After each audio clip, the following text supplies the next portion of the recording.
ఊరు ఓ కోసం సర్పంచ్ చేస్తున్నా. నాకేదో నా ఆర్థికంగా నేను ఇవాళ సరే నా నా కుటుంబం రాజకీయ కుటుంబం కాకపోయినప్పుడు గూడా హ్మ్. నాకున్న ఇష్టాలు ఒక 20 సంవత్సరాల నుంచెల్లి భారతీయ జనతా పార్టీలో తిరుగుతున్నా.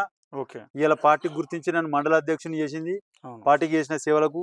అలాగే నా ఊరు గూడా నన్ను గుర్తించి ఈ అవకాశం నాకిస్తే హ్మ్. మండలంలో అన్ని గ్రామాల కంటే మెరుగ్గా చేసి చూపెట్టాలనేదే నా కోరిక. నా గ్రామ ప్రజల కోసం. కానీ తర్వాత సంపాదించుకునే ఆలోచన ఏమన్నా ఉంటదా? సంపాదించే ఆలోచనలు ఆర్థికంగా నేను స్ట్రాంగున్నా. మా హ్మ్. నాన్న సంపాదించిన ఆస్తులున్నాయి. హ్మ్. అట్లనే నేను గూడా సంపాదించుకున్న ఆస్తులున్నాయి. నేను గల్ఫ్ గూడా పోయినా. అక్కడ గల్ఫ్ కష్టాలు గూడా చూసినా. హ్మ్. ఇక్కడికచ్చినాం. బిజినెస్‌లు చేసినా, సంపాదించుకున్నా. నాకున్నది ఒకతే కూతురు.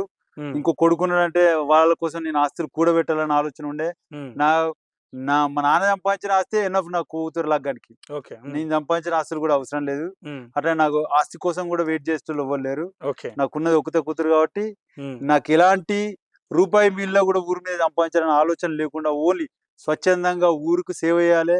నా ఊరు జిల్లా లెవెల్‌లో కనపడాలని ఒకే ఒక స్ట్రాంగ్ కోరికతోటి వచ్చిన ఇయాల సర్పంచ్ ఒక ఎలక్షన్‌లోకి. డ్రీమ్‌తో కంటెస్ట్ యెస్. చేస్తున్నా. ఒక విజన్ తోటి నా ఊరును డెవలప్ చేయాలని ఒకే ఒక కోరికతోటి సర్పంచ్‌గా కాంటెస్ట్ చేద్దాం అనుకుంటున్నా. సో, ఇంకొకటి నేనేమంటున్నా అంటే కాంగ్రెస్ పార్టీ మద్దతిచ్చిన అభ్యర్థి ఉంటాడు. బీఆర్ఎస్ పార్టీ మ ఆహ్, మద్దతిచ్చిన అభ్యర్థి ఉంటాడు.